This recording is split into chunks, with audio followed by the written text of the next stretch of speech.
નમસ્કાર, આપ જોઈ રહ્યા છો ગુજરાત ફર્સ્ટ સમાચારોની સાથે હું છું જિજ્ઞાસા।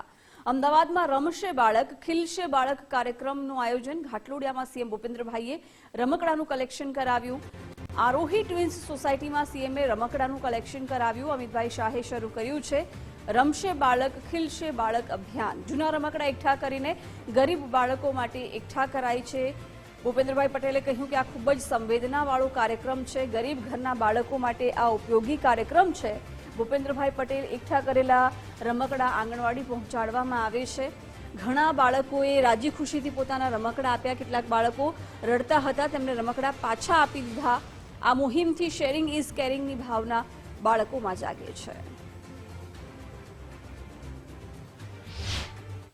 નાના ઘરના ગરીબ ઘરના દીકરા દીકરીઓ જે છે એ પણ રમકડા રમી શકે, રમવાની ઉંમરે રમી શકે એ આશયથી આપણા છોકરાઓ જેની પાસે વ્યવસ્થા છે એ લોકોના રમકડા રમી રહેલા રમકડા એકત્રિત કરી અને જે રમકડા રમવા યોગ્ય હોય એટલા બધા જ રમકડા આંગણવાડીમાં ભણતા છોકરાઓ સુધી પહોંચે અને એ લોકો પણ આ બધા જ રમકડા રમે એ ઉદ્દેશ સાથે આખા લોકસભામાં આ કાર્યક્રમ થઈ રહ્યો છે।